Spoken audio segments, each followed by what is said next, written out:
ಸ್ನೇಹಿತರೆ, ಮೀಡಿಯಾ ಮಾಸ್ಟರ್ಸ್ಗೆ ಸ್ವಾಗತ ಸುಸ್ವಾಗತ. ಗೆಳೆಯರೆ, 2023 ಕರ್ನಾಟಕ ಚುನಾವಣೆಯಲ್ಲಿ ಕಾಂಗ್ರೆಸ್ ಪಕ್ಷ ಗೆದ್ದು ಬೀಗಿತು. ಅದು ದಾಖಲೆಯ 135 ಸ್ಥಾನಗಳನ್ನ ತನ್ನದನ್ನಾಗಿ ಮಾಡಿಕೊಳ್ತು. ಅದಕ್ಕೆ ಕಾರಣ ಆಗಿದ್ದು ಕಾಂಗ್ರೆಸ್ ಘೋಷಿಸಿದ್ದ ಪಂಚ ಗ್ಯಾರಂಟಿಗಳು ಅಂದರೆ ತಪ್ಪಾಗೋದಿಲ್ಲ. ಆ ಬಳಿಕ ಅಂದರೆ ಕರ್ನಾಟಕದ ಚುನಾವಣೆಯ ನಂತರ ಕಾಂಗ್ರೆಸ್ ಪಕ್ಷ ದೇಶದ ಎಲ್ಲ ಚುನಾವಣೆಗಳಲ್ಲಿ ಈ ಉಚಿತಗಳನ್ನು ಘೋಷಣೆ ಮಾಡೋದಕ್ಕೆ ಶುರು ಮಾಡ್ತು. ಕಾಂಗ್ರೆಸ್ ಜೊತೆ ಪೈಪೋಟಿಗೆ ಬಿದ್ದ ಬಿಜೆಪಿ ಕೂಡ ಅದನ್ನೇ ಮಾಡ್ತಾ ಹೋಯಿತು. ಇನ್ನು ಪ್ರಾದೇಶಿಕ ಪಕ್ಷಗಳ ಪಾಡು ಕೂಡ ಇದಕ್ಕಿಂತ ಭಿನ್ನವಾಗೇನಿರಲಿಲ್ಲ.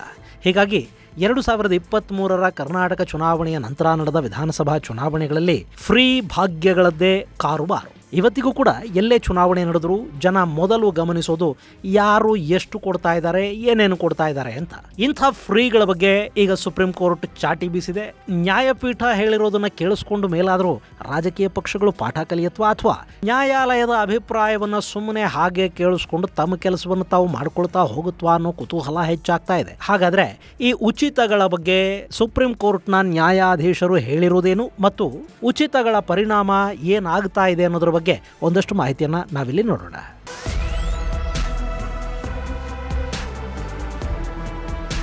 ಗೆಳೆಯರೆ, ಯಾರಿಗೋ ಯಾವುದನ್ನು ಉಚಿತವಾಗಿ ಕೊಡೋ ಬದಲು ಅವರಿಗೆ ದುಡಿಯೋದಕ್ಕೆ ಅವಕಾಶವನ್ನು ಕಲ್ಪಿಸಿಕೊಡಿ ಅನ್ನೋದು ಸಾಕಷ್ಟು ಜನ ಸಾಕಷ್ಟು ದಿನಗಳಿಂದ ಹೇಳ್ತಾ ಇರೋ ಮಾತು. ಈ ಹಿಂದೆ ಇದೇ ವಿಷಯದ ಬಗ್ಗೆ ಮಾತಾಡ್ತಾ ಈ ರಾಜ್ಯದ ಮುಖ್ಯಮಂತ್ರಿಗಳು ಉಚಿತಗಳನ್ನ ಯಾವ ಮಟ್ಟಕ್ಕೆ ಸಮರ್ಥಿಸಿಕೊಂಡಿದ್ರು ಅಂದ್ರೆ, ಇಷ್ಟು ದಿನ ಅವ್ರು ದುಡಿದಿದ್ದಾರೆ, ಈಗ ಕೂತ್ಕೊಂಡು ತಿನ್ಲಿ ಬಿಡ್ರಿ ಅಂತ ಹೇಳಿದ್ರು. ಆದ್ರೆ ಎಲ್ಲರೂ ಕೂತ್ಕೊಂಡೇ ತಿಂತಾ ಹೋದ್ರೆ ಕುಡಿಕೆಗಟ್ಲೆ ಹೊನ್ನನ್ನು ಎಲ್ಲಿಂದ ತರ್ತೀರಿ ಅಂತ ಅವತ್ತವ್ರನ್ನ ಯಾರು ಕೇಳೋದಿಕ್ ಹೋಗ್ಲಿಲ್ಲ. ಇಲ್ಲಿ ಉಚಿತಗಳು ದೇಶದ ಬೆಳವಣಿಗೆಗೆ ಮಾರಕ ಆಗ್ತಾ ಇವೆ. ಅದರಲ್ಲೂ ರಾಜಕೀಯ ಲಾಭಗಳಿಗಾಗಿ ಘೋಷಣೆ ಮಾಡೋ ಈ ಜನಪ್ರಿಯ ಸ್ಕೀಮುಗಳಿವೆ ನೋಡಿ, ಇವು ಪ್ರೊಡಕ್ಟಿವಿಟಿಯನ್ನ ಕಡಿಮೆ ಮಾಡುತ್ತವೆ. ಇವ್ರಿಗೆ ಏನಾಗಬೇಕ್ರಿ, ಸಾಲ ತಗೊಂಡು ಬಂದು ಸುರಿತಾರೆ, ಆದ್ರೆ ಅದನ್ನ ತೀರ್ಸೋದು ಯಾರು? ಈ ದೇಶದ ತೆರಿಗೆದಾರ ವರ್ಗ ಅಲ್ವಾ? ಅಂದ್ರೆ ನಾವೇ ತಾನೇ. ಉಚಿತಗಳನ್ನ ತಗೋತಾರಲ್ಲ, ಅವರು ಕೂಡ ಈ ಸಾಲವನ್ನು ತೀರಿಸಬೇಕಾಗತ್ತೆ. ಈ ಸರ್ಕಾರಗಳು ಮಾಡೋ ಸಾಲದಿಂದಾಗಿ ದಿನನಿತ್ಯ ನಾವು ಬಳಸೋ ವಸ್ತುಗಳ ಬೆಲೆ ಏರಿಕೆ ಆಗತ್ತೆ.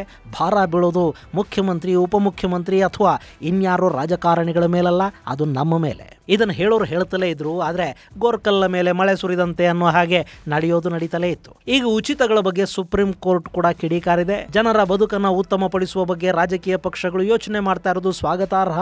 ಆದ್ರೆ ಹಾಗಂತ ಬಿಟ್ಟಿ ಭಾಗ್ಯಗಳನ್ನೇ ಕೊಡ್ತಾ ಹೋದ್ರೆ ಜನ ಕೆಲಸ ಮಾಡೋದನ್ನು ಬಿಟ್ಟು ಬಿಡ್ತಾರೆ. ಉಚಿತವಾಗಿ ಅಕ್ಕಿ ಸಿಗತ್ತೆ, ಹೊಟ್ಟೆ ತುಂಬುತ್ತೆ ಅನ್ನೋದಾದ್ರೆ ಯಾವ ವ್ಯಕ್ತಿ ತಾನೇ ಕೆಲಸ ಮಾಡೋದಕ್ಕೆ ಮುಂದಾಗ್ತಾನೆ? ಹೀಗಾಗಿ ಭಾರತದಲ್ಲಿ ಸಾಕಷ್ಟು ಕಾರ್ಮಿಕ ಸಮಸ್ಯೆ ಉಂಟಾಗ್ತಾ ಇದೆ. ಈ ನಿಟ್ಟಲ್ಲಿ ರಾಜಕೀಯ ಪಕ್ಷಗಳು ಫ್ರೀ ಬಿಗಳನ್ನ ಘೋಷಣೆ ಮಾಡೋ ಸಂದರ್ಭದಲ್ಲಿ ಅಲ್ಲಿನ ಪರಿಸ್ಥಿತಿಗಳನ್ನ ಅರ್ಥ ಮಾಡ್ಕೋಬೇಕು ಅಂತ ನ್ಯಾಯಾಧೀಶರಾದ BR ಗವಾಯ್ ಹಾಗೂ ಅಗಸ್ಟಿನ್ ಜಾರ್ಜ್ ಮಸಿಹಾ ಅವರಿದ್ದ ಪೀಠ ಹೇಳಿದೆ.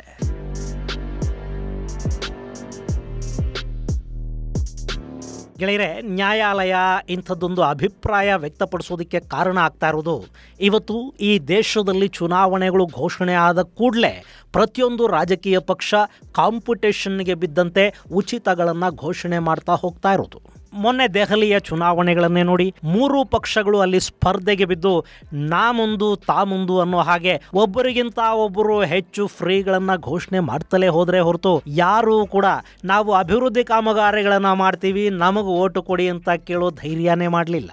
ಇಲ್ಲಿ ಪ್ರತಿಯೊಬ್ಬರು ಚುನಾವಣೆಯನ್ನ ಗೆಲ್ಲಬೇಕು ಅಂತಷ್ಟೇ ಯೋಚನೆ ಮಾಡಿದ್ರು. ಅವರು ಉಚಿತಗಳನ್ನು ಘೋಷಣೆ ಮಾಡಿ ನಾವು ಕೊಡದೇ ಇದ್ರೆ ಜನ ನಮಗೆ ಓಟ್ ಹಾಕ್ತಾರೋ ಇಲ್ವೋ ಅನ್ನೋ ಅನುಮಾನ ಪ್ರತಿಯೊಬ್ಬರನ್ನ ಕಾಡ್ತಾ ಇತ್ತು. ಹೀಗಾಗಿ ಅವರೇನು ಕೊಡ್ತಾರೆ ಅದಕ್ಕಿಂತ ಹೆಚ್ಚು ನಾವು ಕೊಡ್ತೀವಿ ಅಂತ ಹೇಳ್ತಾ ಹೋಗೋ ಒಂದು ಅನಿವಾರ್ಯ ಪರಿಸ್ಥಿತಿ ಈ ದೇಶದಲ್ಲಿ ನಿರ್ಮಾಣ ಆಗಿ ಹೋಗಿದೆ. ಇನ್ನು ಈ ಫ್ರೀ ಭಾಗ್ಯಗಳಿವೆಯಲ್ಲ, ಇವುಗಳನ್ನ ಬಹಳ ಹಿಂದಿನಿಂದಲೂ ರಾಜಕೀಯ ಪಕ್ಷಗಳು ಕೊಡ್ತಲೇ ಬರ್ತಾ ಇವೆ. ಆಂಧ್ರ ಪ್ರದೇಶದಲ್ಲಿ ಜಗನ್ಮೋಹನ್ ರೆಡ್ಡಿಯಿಂದ ಶುರುವಾದ ಈ ಉಚಿತಗಳ ಪರ್ವವನ್ನ ತುಂಬಾ ಚೆನ್ನಾಗಿ ಬಳಸಿಕೊಂಡಿದ್ದು ಕರ್ನಾಟಕದ ಕಾಂಗ್ರೆಸ್ ಪಕ್ಷ.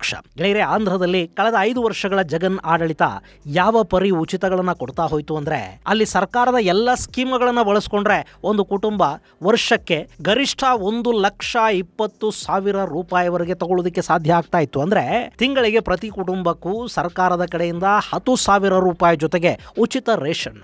ಇದರ ಪರಿಣಾಮ ಏನು ಅಂದ್ರೆ, 5 ವರ್ಷದಲ್ಲಿ ಆಂಧ್ರ ಪ್ರದೇಶದ ಖಜಾನೆ ಖಾಲಿ ಆಯಿತು, ಯಾವ ಅಭಿವೃದ್ಧಿ ಕಾಮಗಾರಿಯೂ ಆಗಲಿಲ್ಲ, ಸಾಲ ಹೆಚ್ಚಾಯಿತು, ಜನರ ದಿಕ್ಕು ತಪ್ಪಿಸೋದಕ್ಕೆ ಲಿಕ್ಕರ್ ಮತ್ತು ಡ್ರಗ್ಸ್ ಹಾವಳಿ ತೀವ್ರವಾಗ್ತಾ ಹೋಯಿತು, ನಿರುದ್ಯೋಗ ಹೆಚ್ಚಾಯಿತು, ದಿನೋಪಯೋಗಿ ವಸ್ತುಗಳ ಬೆಲೆ ಏರಿಕೆ ಆಯಿತು, ಸರ್ಕಾರ ಅಲ್ಲಿ ಕೊಟ್ಟು ಹಾಗೆ ಮಾಡಿ ಮತ್ತೊಂದು ಕಡೆ ಕಿತ್ಕೊಳ್ತಾ ಹೋಯಿತು, ಅಲ್ಲಿನ ಜನ ಕೆಲಸ ಹುಡುಕೊಂಡು ಅಕ್ಕಪಕ್ಕದ ರಾಜ್ಯಗಳಿಗೆ ವಲಸೆ ಹೋಗಬೇಕಾಯಿತು. ಆದರೆ ಉಚಿತಗಳಿಂದಾಗಿ ಮುಂದಿನ ಬಾರಿ ಕೂಡ ಜಗನ್ನೇ ಗೆಲ್ಲೋದು ಅನ್ನೋ ನೆರೆಟಿವ್ ಒಂದನ್ನು ಸೃಷ್ಟಿ ಮಾಡೋದಕ್ಕೆ ಕೂಡ ಅಲ್ಲಿನ ಸರ್ಕಾರ ಸಾಕಷ್ಟು ಹಣ ಖರ್ಚು ಮಾಡ್ತು. ಅದನ್ನು ನೋಡಿಕೊಂಡು ಅದೇ ಉಚಿತಗಳ ಬಾಣವನ್ನು ಕರ್ನಾಟಕದಲ್ಲಿ ಬಳಸಿದ್ದು ಕಾಂಗ್ರೆಸ್ ಪಕ್ಷ. ಹಾಗೆ ನೋಡಿದ್ರೆ ಕಾಂಗ್ರೆಸ್ ಪಕ್ಷಕ್ಕೆ ಬಹುಮತ ಗಳಿಸೋದಕ್ಕೆ ಈ ಬಾರಿ ಉಚಿತಗಳ ಉಚಿತಗಳ ಘೋಷಣೆಯ ಅಗತ್ಯ ಖಂಡಿತ ಇರಲಿಲ್ಲ. ಯಾಕೆಂದ್ರೆ ಜನ ಇಲ್ಲಿ ಬಿಜೆಪಿ ಆಡಳಿತದ ಕಾರಣದಿಂದ ಅಷ್ಟು ಬೇಸತ್ತು ಹೋಗಿದ್ರು. ಬಿಜೆಪಿಯ ಕೋರ್ ವೋಟ್ ಬ್ಯಾಂಕ್ ಕೂಡ ಅವರ ವರ್ತನೆಗಳ ಕಾರಣಕ್ಕೆ ಅಸಹ್ಯಗೊಂಡಿತ್ತು. ಸುಮ್ಮನೆ ಇದ್ದಿದ್ರು ಕಾಂಗ್ರೆಸ್ಗೆ ಬಹುಮತ ಸಿಕ್ಕಿಬಿಡ್ತಿತ್ತು. ಆದ್ರೆ ಅವರಿಗೆ ಗೆಲ್ಲೋ ಆತ್ಮವಿಶ್ವಾಸ ಇದ್ದಂತಿರ್ಲಿಲ್ಲ. ಅವರು ಉಚಿತಗಳನ್ನ ಘೋಷಣೆ ಮಾಡಿದ್ರು. ತಿಂಗಳಿಗೆ 10 ಕೆಜಿ ಅಕ್ಕಿ, ಮಹಿಳೆಯರಿಗೆ ಫ್ರೀ ಬಸ್ಸು, ಇನ್ನು ಹೆಣ್ಣು ಮಕ್ಕಳಿಗೆ 2,000 ರೂಪಾಯಿ ಪ್ರತಿ ತಿಂಗಳು, ಹಾಗೇನೆ 200 ಯೂನಿಟ್ ಉಚಿತ ಕರೆಂಟು, ಯುವಕರಿಗೆ ಕೆಲಸ ಸಿಗದೇ ಇದ್ರೆ ಒಂದಷ್ಟು ಹಣ, ಇದಿಷ್ಟನ್ನು ಕಾಂಗ್ರೆಸ್ ಅನೌನ್ಸ್ ಮಾಡ್ತು. ಚುನಾವಣೆಯಲ್ಲಿ ಗೆಲುವನ್ನು ಸಾಧಿಸ್ತು. ಆ ನಂತರದ ತೆಲಂಗಾಣ ಚುನಾವಣೆಯಲ್ಲಿ ಕೂಡ ಕಾಂಗ್ರೆಸ್ ಇದೇ ದಾಳವನ್ನು ಉರುಳಿಸ್ತು.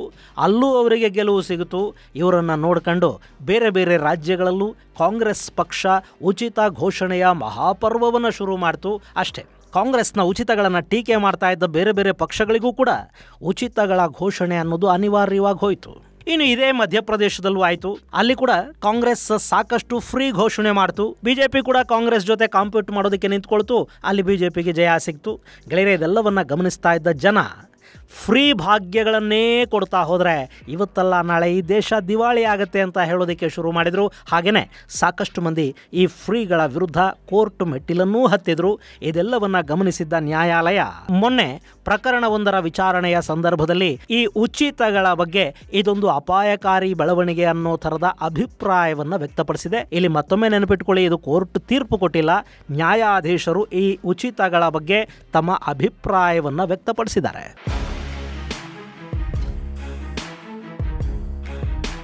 ಹಾಗಾದರೆ ಉಚಿತ ಅನ್ನೋದು ತಪ್ಪ? ದೇಶದ ಎಲ್ಲ ವರ್ಗಕ್ಕೂ ಸಾಮಾಜಿಕ ಭದ್ರತೆಯನ್ನು ಒದಗಿಸಿಕೊಡಬೇಕಾಗಿರೋದು ಸರ್ಕಾರದ ಕರ್ತವ್ಯ ಅಲ್ವಾ? ಗೆಳೆಯರೆ, ಉಚಿತಗಳು ತಪ್ಪಲ್ಲ, ಆದ್ರೆ ಅವು ಕೂಡ ಬಂಡವಾಳ ವೆಚ್ಚ ಅನ್ನಿಸ್ಕೋಬೇಕು. ಈಗ ಭಾರತದಲ್ಲಿ ಯಾರು ಹಸಿವಿನಿಂದ ಸಾಯಬಾರದು ಅನ್ನೋ ಕಾರಣಕ್ಕೆ ಸರ್ಕಾರ ಆಹಾರ ಭದ್ರತಾ ಕಾಯ್ದೆಯನ್ನು ಜಾರಿಗೆ ತಗೊಂಡು ಬಂದು ಉಚಿತ ಅಕ್ಕಿಯನ್ನು ಕೊಡ್ತಾ ಇದೆ. ಆದ್ರೆ ಆ ಅಕ್ಕಿಯನ್ನು ಯಾರಿಗೆ ಕೊಡಬೇಕು, ಒಬ್ಬ ವ್ಯಕ್ತಿಗೆ ಒಂದು ತಿಂಗಳಿಗೆ ಎಷ್ಟು ಕೊಡಬೇಕಾಗುತ್ತೆ ಅನ್ನೋ ಬಗ್ಗೆ ಒಂದು ಲೆಕ್ಕಾಚಾರ ಇರಬೇಕಲ್ವಾ? ಇವತ್ತು ಯಾರ್ಯಾರ ಬಳಿ ಕಾರ್ಡ್ಗಳಿವೆ ನೋಡಿ, ಬಹುತೇಕ ರೇಷನ್ ಅಕ್ಕಿ ಕಾಳಸಂತೆಯ ಪಾಲಾಗುತ್ತೆ. ಅದು ಮತ್ತಲ್ಲಿ ಪಾಲಿಶ್ ಆಗಿ ಮತ್ತೆ ಮಾರುಕಟ್ಟೆಗೆ ಬರುತ್ತೆ. ಇನ್ನು ಆಂಧ್ರದಂತಹ ರಾಜ್ಯಗಳಲ್ಲಿ ಅಕ್ಕಿ ಮಾತ್ರ ಅಲ್ಲ, ಅಲ್ಲಿ ಇಡೀ ರೇಷನ್ ಕಿಟ್ ಅನ್ನೇ ಸರ್ಕಾರ ಮನೆ ಮನೆಗೆ ತಗೊಂಡು ಹೋಗಿ ಕೊಡೋ ಕೆಲಸವನ್ನು ಮಾಡ್ತಾ ಇದೆ. ಅದರಲ್ಲಿ ಯಾವ ಪ್ರಮಾಣದ ಭ್ರಷ್ಟಾಚಾರ ನಡೆಯುತ್ತೆ ಅನ್ನೋದು ಒಂದು ಕಡೆ, ಆದ್ರೆ ತಿಂಗಳಿಗೆ ಬೇಕಾದ ಆಹಾರ ಫ್ರೀಯಾಗಿ ಎಲ್ಲರಿಗೂ ಸಿಗುತ್ತೆ.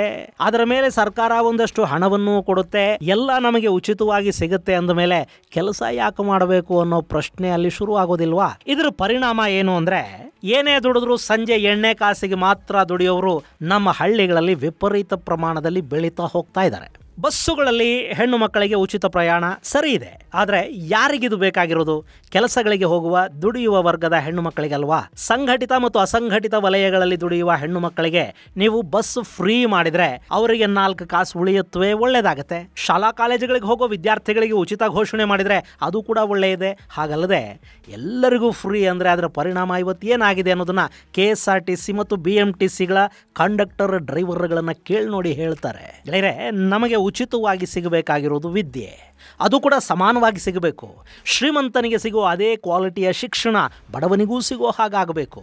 ಸೂಪರ್ ಸ್ಪೆಷಾಲಿಟಿ ಆಸ್ಪತ್ರೆಗಳಲ್ಲಿ ಎಲ್ಲರಿಗೂ ಉಚಿತ ಚಿಕಿತ್ಸೆ ಸಿಗಬೇಕು. ಹಣ ಇಲ್ಲ ಅನ್ನೋ ಕಾರಣಕ್ಕೆ ಯಾವ ವ್ಯಕ್ತಿಯೂ ಈ ದೇಶದಲ್ಲಿ ಚಿಕಿತ್ಸೆಯಿಂದ ವಂಚಿತನಾಗಬಾರದು.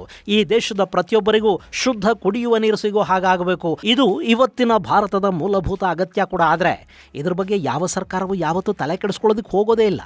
ನೀವು ಕೂತ್ಕೊಂಡು ತಿನ್ಲಿ ಬಿಡ್ರಿ ಅಂತ ಉಡಾಫೆಯಿಂದ ಹೇಳಿಕೊಂಡು ಫ್ರೀ ಕೊಡ್ತಾ ಹೋದ ಪರಿಣಾಮ ಇವತ್ತು ಹಳ್ಳಿಗಳೇನಾಗಿವೆ ಅನ್ನೋದನ್ನ ಒಮ್ಮೆ ಹೋಗಿ ನೋಡಿ. ಶುದ್ಧ ಕುಡಿಯುವ ನೀರು ಸಿಗದ ಹಳ್ಳಿಗಳು ನಮ್ಮಲ್ಲಿರಬಹುದು, ಆದರೆ ಎಣ್ಣೆ ಸಿಗದ ಹಳ್ಳಿ ಯಾವುದೂ ಇಲ್ಲ.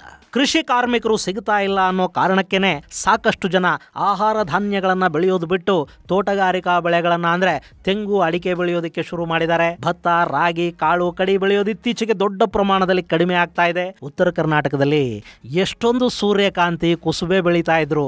ಈಗ ನೋಡಿ ಎಣ್ಣೆ ಕಾಳುಗಳ ಬೆಳೆ ಅದು ಎಷ್ಟು ಪ್ರಮಾಣದಲ್ಲಿ ಕಡಿಮೆ ಆಗಿದೆ. ಯಾಕೆ ಗೊತ್ತಾ?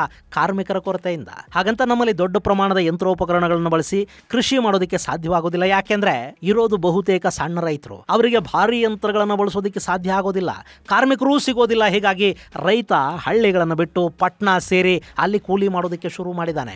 ಜಮೀನುಗಳು ಪಾಳು ಬೀಳ್ತಾ ಇವೆ. ಕೂತ್ಕೊಂಡು ತಿನ್ಲಿ ಬಿಡ್ರಿ ಅಂದ್ರೆ ತಿನ್ನೋದಕ್ಕೆ ಯಾರಾದರೂ ಬೆಳಿಬೇಕಲ್ವೇ ಸ್ವಾಮಿ? ಬೆಳೆಯೋರೇ ಇಲ್ಲದ ಹಾಗಾಗ್ಬಿಟ್ರೆ ನಮ್ಮ ಮಣ್ಣ ತಿನ್ನಬೇಕು. ಗೆಳೆಯರೆ, ಹಸಿದವರಿಗೆ ಊಟ ಹಾಕಬೇಕು ಅನ್ನೋದು ಧರ್ಮ ನಿಜ. ಆದರೆ ಅವರಿಗೆ ಅನ್ನ ಕೊಡೋದಕ್ಕಿಂತ ಅನ್ನ ದುಡಿಯೋದನ್ನು ಕಲಿಸಿ ಅದಕ್ಕೆ ಅವಕಾಶಗಳನ್ನು ಸೃಷ್ಟಿ ಮಾಡಿ ನೋಡಲಿ. ಆಮೇಲೆ ದೇಶದ ಆರ್ಥಿಕ ವ್ಯವಸ್ಥೆ ಅನ್ನೋದು ಹೇಗೆ ನಳನಳಿಸುತ್ತೆ ನೋಡಿ. ಇವರಿಗೆ ಬೇಕಿರೋದು ನಾವು ಸ್ವಾವಲಂಬಿಗಳಾಗೋದಲ್ಲ. ಹಾಗಾಗ್ಬಿಟ್ರೆ ಇವರು ಭಿಕ್ಷೆಗೆ ಕೈ ಒಡ್ಡೋ ಜನ ಇಲ್ಲದೆ ಇದ್ರೆ ಓಟ್ ಕೇಳುವಾಗ ಇವರು ಅಭಿವೃದ್ಧಿಯ ಕೆಲಸಗಳನ್ನು ಮಾಡಿ ತೋರಿಸಬೇಕಾಗತ್ತೆ. ಇವರು ತಿಂತಾರಲ್ಲ, ಅದಕ್ಕೆ ಕಲ್ಲು ಬೀಳುತ್ತೆ. ಸೊ ಸಮಾಜ ಇವರು ಮುಂದೆ ಕೈ ಚಾಚ್ಕೊಂಡೇ ಇರಬೇಕು. ಇವರು ನಾವು ಕೊಡ್ತಾ ಇದ್ದೀವಿ ಅಂತ ಹೇಳ್ಕೊಳ್ತಾ ಬರಬೇಕು. ಕೊಡೋದಕ್ಕೆ ಇವ್ರು ಯಾರ್ರೀ? ಎಲ್ಲಿಂದ ಕೊಡ್ತಾ ಇದ್ದಾರೆ? ನಮ್ಮದೇ ಅಲ್ವೇ? ಈಗ ಈ ಫ್ರೀಗಳ ಬಗ್ಗೆ ನ್ಯಾಯಾಲಯ ಕೂಡ ಅಭಿಪ್ರಾಯವನ್ನು ವ್ಯಕ್ತಪಡಿಸಿದೆ. ಇನ್ನಾದರೂ ನಮ್ಮ ರಾಜಕಾರಣಿಗಳು ಬದಲಾಗ್ತಾರ? ಅಧಿಕಾರಕ್ಕಾಗಿ ಫ್ರೀ ಅನ್ನೋ ಕಾಲ ಮುಗಿಯುತ್ತಾ? ಫ್ರೀಗಳನ್ನು ಬಿಟ್ಟು ಅಭಿವೃದ್ಧಿಗೆ ಪೂರಕವಾದ ಆಶ್ವಾಸನೆಗಳನ್ನು ಕೇಳಿಸ್ಕೊಳ್ಳೋದಕ್ಕೆ ಸಾಧ್ಯ ಆಗುತ್ತಾ? ಕಾದು ನೋಡಬೇಕು. ಇದು ಗೆಳೆಯರೆ, ಫ್ರೀಗಳ ಬಗ್ಗೆ ನ್ಯಾಯಾಲಯ ವ್ಯಕ್ತಪಡಿಸಿದ ಅಭಿಪ್ರಾಯದ ಕುರಿತಾದ ಒಂದಷ್ಟು ಮಾಹಿತಿ. ಮುಂದಿನ ಸಂಚಿಕೆಯಲ್ಲಿ ಮತ್ತಷ್ಟು ವಿಶೇಷಗಳ ಜೊತೆ ಮತ್ತೆ ಭೇಟಿಯಾಗೋಣ. ಅಲ್ಲಿವರೆಗೆ ಜೈ ಹಿಂದ್, ಜೈ ಕರ್ನಾಟಕ.